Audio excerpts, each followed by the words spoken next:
miraba la mano del Señor que se posaba sobre Venezuela. En aquel momento que miraba la mano del Señor que se posaba sobre Venezuela, el Señor me dijo: vienen días difíciles sobre Venezuela, vienen días de llanto sobre Venezuela.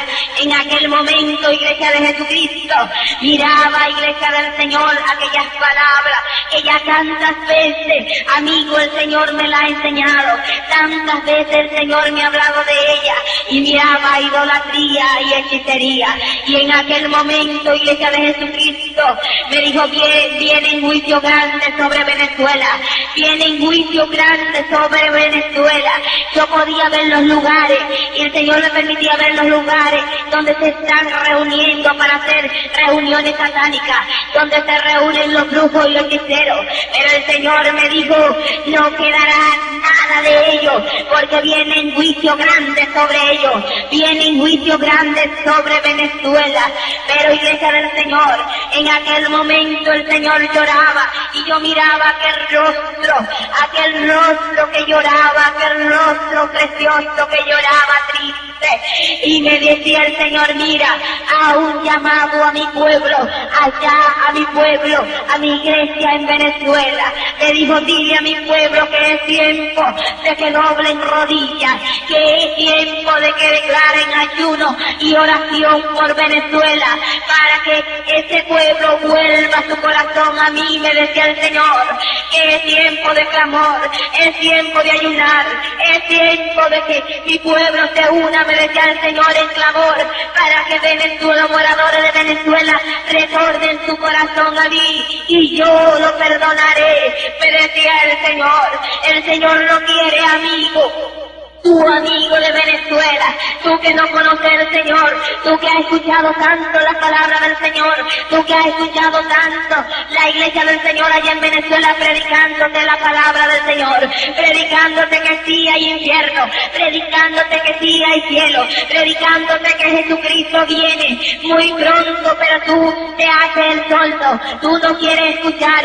Es tiempo de que abra tus oídos, es tiempo de que abra tu corazón, es tiempo de que te humilles delante del Dios de los cielos, delante del Dios que tiene potestad sobre tu vida, que tiene potestad sobre el aire, que tiene potestad sobre el mar, que tiene potestad sobre el viento. El Señor me decía: dile a los moradores de la tierra, dile al hombre que tengo potestad sobre él, que tengo potestad sobre el viento, que tengo potestad sobre el mar, que tengo potestad sobre las aguas, que tengo potestad sobre todo, sobre la tierra. Y en aquel momento yo miraba, y en letra de fuego miré que decía Mérida, y en aquel momento miraba un fuerte terremoto que sacudía Mérida, iglesia del Señor. En aquel momento, amigo, miraba ese terremoto que sacudía Mérida, y miraba como los escombros de las casas, miraba las casas destruidas, miraba los escombros, miraba montones de muertos, de cadáveres, había llanto.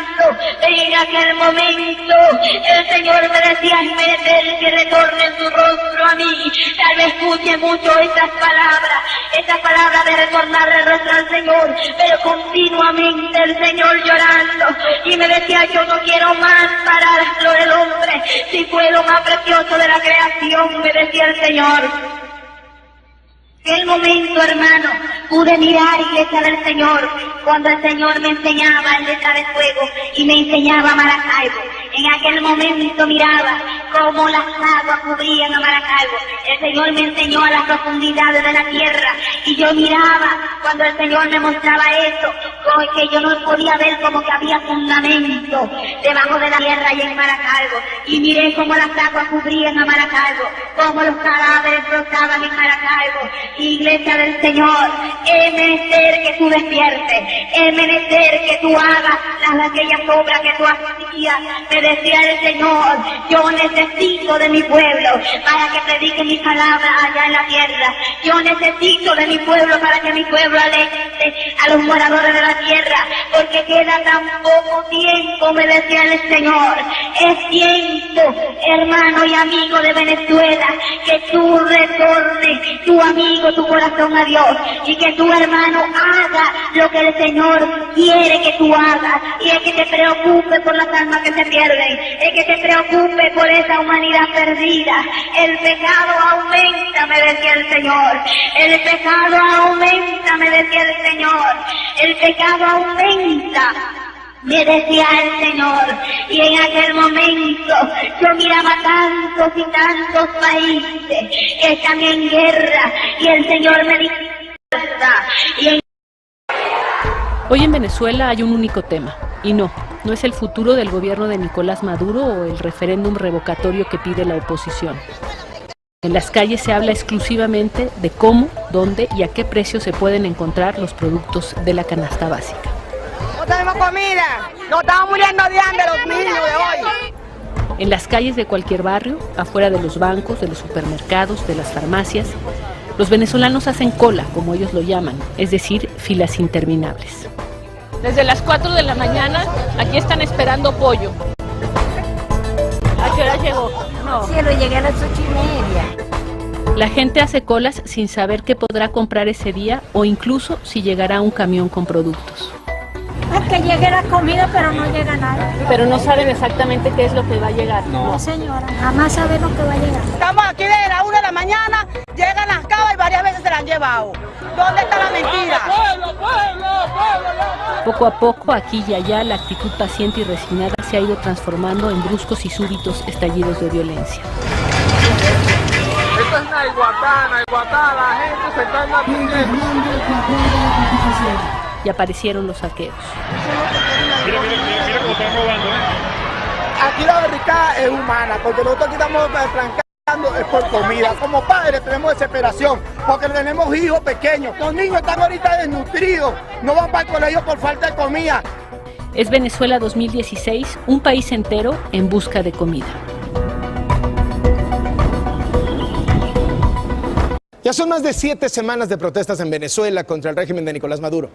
Movilizaciones y enfrentamientos en varias partes del país se registran todos los días desde el 1 de abril, cuando la Corte Suprema intentó usurpar las funciones del Congreso, de la Asamblea Nacional. La oposición exige la salida de Maduro, la oposición exige nuevas elecciones, la oposición exige la liberación de los presos políticos.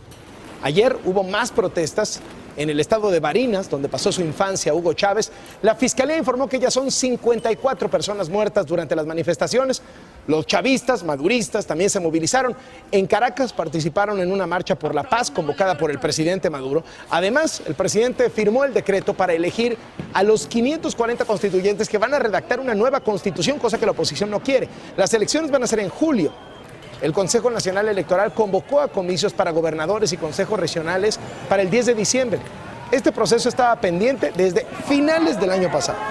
Pero ¿cómo se gestó esta crisis en Venezuela? Norberto Maza, corresponsal de Noticieros Televisa, nos cuenta a detalle en el arranque de un serial de reportajes especiales sobre lo que está pasando en este país.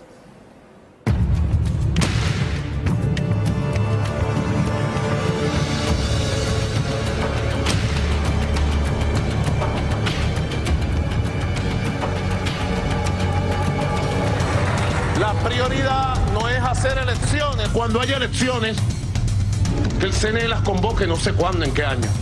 Si cumplen sus requisitos, el referéndum revocatorio será el próximo año y punto.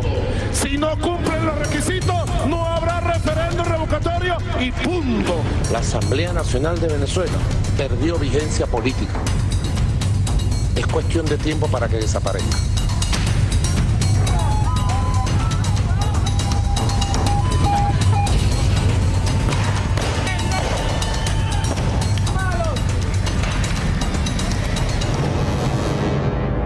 En Venezuela no quieren perder elecciones y por eso tienen una postura tan dura.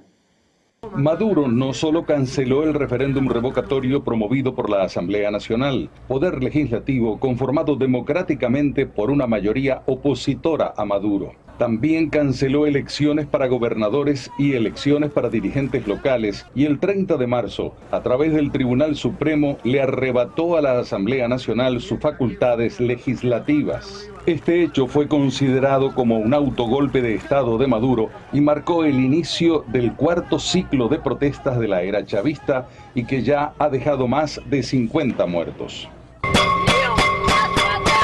Nos cerraron todas las puertas democráticas.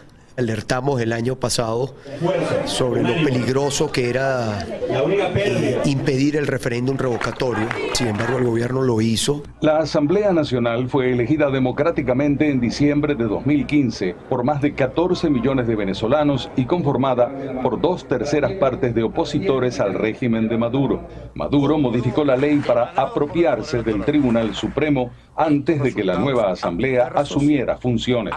Modificó una ley que fue el punto de partida para la instalación de la dictadura en el sistema judicial. Con el Tribunal Superior de Justicia y el Consejo Nacional Electoral como brazos operadores del Poder Ejecutivo, Maduro ha podido evadir el llamado a nuevas elecciones y además ha tratado de debilitar a sus opositores encarcelándolos, como en el caso de Leopoldo López, o inhabilitados legalmente para competir en las elecciones, como en el caso de Enrique Capriles. Ahora ha llamado a un nuevo constituyente para promulgar una nueva constitución. Yo quiero que voceros y líderes productores del campo sean próximos diputados y diputadas constituyentes. ¿Me van a acompañar? ¿Me van a apoyar en la constituyente? Esto es un capricho de Maduro para tratar, por vía de este fraude, evitarse las elecciones libres y democráticas que están pautadas y que no quiere hacer. La situación política en Venezuela ha sido catalogada como parte del resurgimiento del autoritarismo. No hay separación de poderes, hay presos políticos, esos presos políticos son torturados, la gente que sale a manifestar es asesinada, tiene todos los componentes de una dictadura. Habíamos visto países que se volvían un poco menos democráticos, pero ninguno había llegado tan lejos a cortar los procesos democráticos.